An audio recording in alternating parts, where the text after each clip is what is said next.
விஜயகாந்த் படங்களோட நேருக்கு நேராக மோதி தோத்து போன சிவாஜி கணேசன் அவருடைய படங்கள். சிவாஜி கணேசன் அவருடைய படங்கள் அப்படின்னு சொன்னா அவர் ஹீரோவா நடிச்ச படங்கள் இல்ல. அந்த படங்கள்ல பாத்தீங்கன்னா ஹீரோவா பிரபு அவர்கள் தான் இருப்பாங்க. ஆனா பிரபு அவருடைய ஆரம்ப காலத்து படங்கள்ல அவருக்கு சப்போர்ட் பண்றதா, அதாவது ஒரு ஹீரோவா தன்னோட பையன் இந்த தமிழ் இண்டஸ்ட்ரியில நிலைச்சு நிக்கணும் அப்படின்றதுக்காக அவருக்காக சிவாஜி கணேசன் அவர்கள் ரெண்டு பேருமே சேர்ந்து இணைந்து படங்களை பண்ணியிருக்காங்க. பிரபு அவர்களும் சிவாஜி கணேசன் அவர்களும். சோ அதனால பாத்தீங்கன்னா அந்த படத்துல முக்கியமான மைய கருவா, அதாவது மெயின் ரோலா சிவாஜி கணேசனுக்கு பெரிய பவர்ஃபுல்லான ரோலா கொடுத்திருப்பாங்க.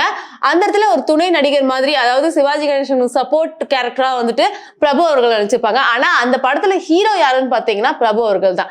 சோ இப்படி அவருடைய ஆரம்ப காலத்து படங்கள் பாத்தீங்கன்னா ஒன் பை ஒன்னா ரிலீஸ் ஆகுது.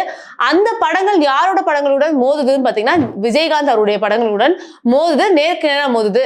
இப்போ நான் சொல்றது, அதாவது தோத்து போச்சு அப்படின்னு சொல்றது காரணம் அந்த காலத்துல அது ஃபிளாப் ஆயிடுச்சு அப்படின்றது அர்த்தம் இல்ல.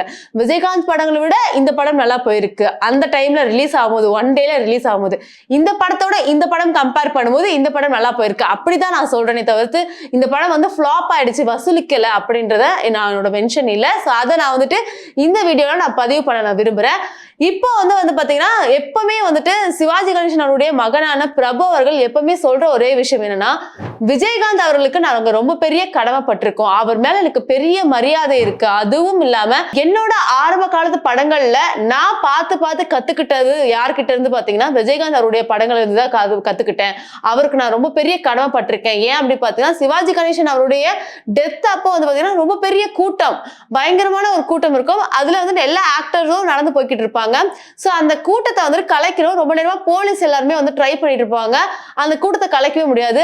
அங்க ஒரு மாதிரி சிங்கம் மாதிரி விஜயகாந்த் அவர்கள் அவரோட துண்டை எடுத்து போ, கிளம்பி போ, அங்க இருந்து போ போ அப்படின்னு சொல்லி அந்த மாதிரி சொல்ற அந்த ஒரு வீடியோ பாத்தீங்கன்னா அப்பத்துல இருந்து இப்ப வரைக்குமே பயங்கர வைரலா இருக்கும். அவரோட பேச்சை கேட்டு அந்த கூட்டம் அப்படியே கலைஞ்சு போச்சு. சோ அப்படி தமிழ் இண்டஸ்ட்ரியில மட்டும் இல்லாம சுத்தி வட்டாரத்துல இருக்க எல்லாருக்குமே ரொம்ப பிடித்தமான ஒரு ஹீரோ பாத்தீங்கன்னா விஜயகாந்த் அவர்கள். எல்லாரும் சொல்றது என்னன்னா, இவரை மாதிரி யாருமே இருக்கவே முடியாது, இவருக்கு எந்த ஒரு ஈகோவுமே இல்ல. எல்லா ஒரு ஆக்டரா இருந்தாலும் சரி, அவர் நல்லா பீக்ல இருக்கும் போதும் சரி, அவர் கூட ரெண்டாவது கேரக்டரா நடிச்சவங்களையும் சரி, எப்பவுமே புகழ்ந்துதான் பேசுவாங்க, சப்போர்ட் பண்ணுங்க தான் சொல்லுவாங்க. சோ அப்படி எல்லாருக்குமே முன்மாதிரியா இருக்கிற ஒரு தலைவர் தான் பாத்தீங்கன்னா விஜயகாந்த் அவர்கள் சொல்லிட்டு, விஜயகாந்த புகழாதவங்க யாருமே இருக்க மாட்டாங்க. அவருக்கான ரசிகர் பட்டாளங்கள் அவர் இருக்கும் போதும் சரி, அவர் மறைந்ததுக்கு அப்புறம் சரி, அவருக்காக எப்பவுமே இருப்பாங்கன்னு சொல்லலாம். சோ விஜயகாந்த் அவர்கள் சிவாஜி கணேசன் அவர்களுக்கும் பாத்தீங்கன்னா ரொம்ப பெரிய மரியாதையை வச்சிருக்காங்க. அது மட்டும் இல்லாம அவங்க குரூப் போட்டோவா நின்ன போட்டோஸ்லாம் அப்பவே பயங்கர வைரல் ஆச்சு. சோ இப்போ நாம இவங்க நேருக்கு நேரா மோதிக்கிட்ட படங்களை பத்தி பார்ப்போம். முதலா இவங்களுடைய படங்கள் எப்போ மோதிக்குதுன்னு பாத்தீங்கன்னா 1984 ஜூன் மாசம் மோதிக்குது. விஜயகாந்த் அவர்களுக்கு நல்ல நாள் படம் ரிலீஸ் ஆகுது. அதே நாள்ல பிரபு அவர்களுக்கு கைராசி அப்படின்ற படம் ரிலீஸ் ஆகுது. விஜயகாந்த் அவருடைய நல்ல நாள் படத்துல விஜயகாந்த், தியாகராஜன், நளினி போன்றவங்க நடிக்கிறாங்க. அப்போ இருக்க காலகட்டத்துல, அந்த ஒரு காலகட்டத்துல பாத்தீங்கன்னா மியூசிக் டைரக்டர் அப்படின்னு சொன்னாலும் இளையராஜா அவர்கள் தான். சோ அவருடைய பாடல்கள் தான் மோஸ்டா இருக்கும். சரி, அவர் இல்ல அப்படின்னா அவருடைய தம்பியான கங்கை அமரனுடைய பாடல்கள் தான் இருக்கும்.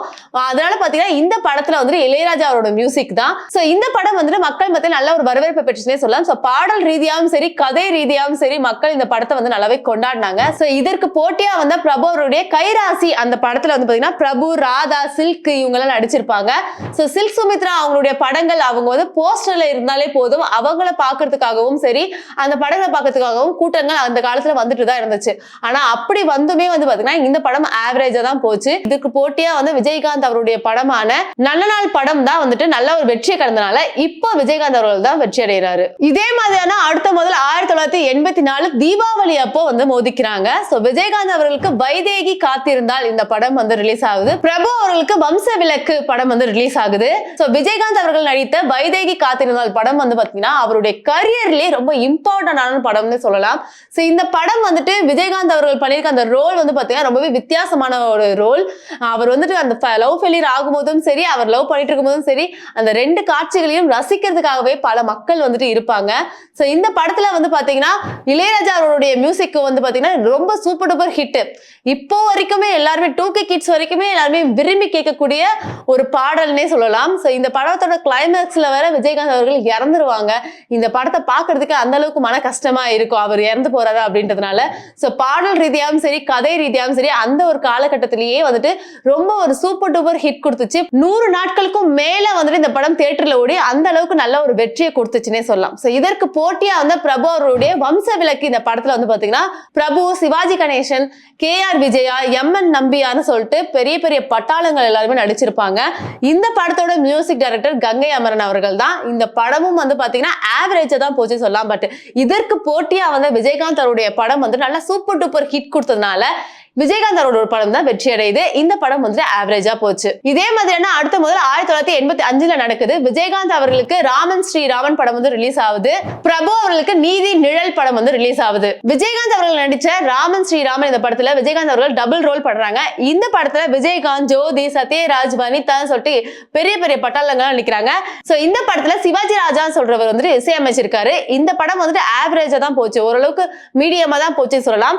இதற்கு போட்டியா பிரபு அவருடைய நீதி நிழல் படம் வந்து ரிலீஸ் ஆகுது. இந்த படத்தை வந்து சிவாஜி கணேசன், ராதா, MN நம்பியார் சொல்லிட்டு பெரிய பெரிய படங்கள் நடிச்சிருப்பாங்க. பிரபு அவர்கள் நடிச்சிருப்பாங்க.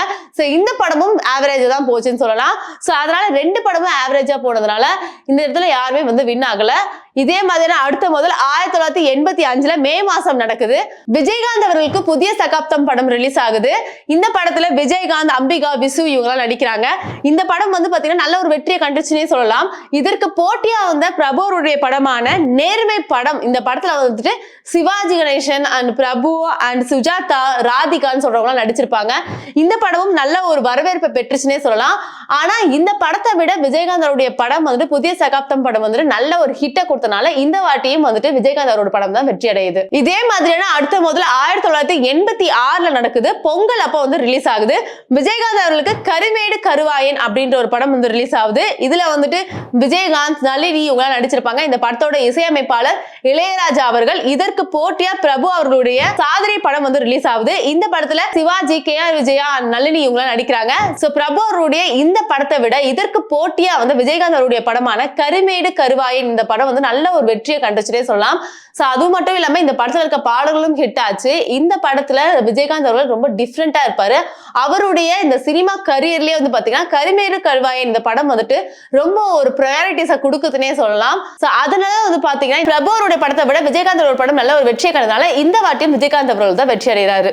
இப்போ நம்ம பார்த்த இந்த லிஸ்ட்ல வந்து பாத்தீங்கன்னா மொத்தம் 5 படம் பார்த்திருப்போம். இந்த 5 படமும் வந்துட்டு விஜயகாந்த் and சிவாஜி இவங்களுடைய படங்கள் நேருக்கு நேரா மோதுறதை தான் நம்ம பார்த்தோம். இதுல அதிகபட்சமா வந்துட்டு விஜயகாந்த் அவருடைய படங்கள் தான் வெற்றி அடைஞ்சிருக்கு. இந்த படம் வந்து பாத்தீங்கன்னா ஒரே நாள்ல ரிலீஸ் ஆனதுனால அப்ப இருக்கிற காலகட்டத்துல ஒரு ஹீரோவும் வந்து பாத்தீங்கன்னா 15 படங்கள் ஒரே வருடத்துல வந்து பாத்தீங்கன்னா 5-7 படங்கள்லாம் வந்து கொடுப்பாங்க. அடுத்தடுத்த நாள் கூட அவங்களுடைய படங்கள் ரிலீஸ் ஆகும். அதனால வந்துட்டு அந்த ஒரு காலகட்டத்துல படங்கள் ரிலீஸ் ஆகும்போது அந்த இப்ப இருக்கிற அந்த போட்டியோ இல்ல ரசிகர்களுக்குள்ள இருக்க அந்த ஆர்ப்பாட்டங்களோ அது மாதிரி அப்ப இருக்காது. ஆனா அப்பத்துல இருந்தே சரி, அவருடைய ஆரம்ப காலத்துல இருந்தே சரி, விஜயகாந்த் அவர்களுடைய படங்களுக்கு ஆர்ப்பாட்டங்கள் எப்பவுமே இருக்கும். அவருடைய படங்களை போய் பார்க்க போவாங்க. பிரபு அவருடைய இது ஆரம்ப கால படம் அப்படின்றதால அந்த டைம்ல ரிலீஸ் ஆன அந்த லிஸ்ட்டை மட்டும் தான் நம்ம இன்னைக்கு பார்த்தோம். இதே மாதிரி நிறைய பேரோட லிஸ்ட் இருக்கு. இதே மாதிரியான சுவாரஸ்யமான தகவலுடன் அடுத்தடுத்த வீடியோவை பார்க்கறதுக்கு திரைக்குறள் சேனலை சப்ஸ்கிரைப் பண்ணி வச்சுக்கோங்க. Tata bye.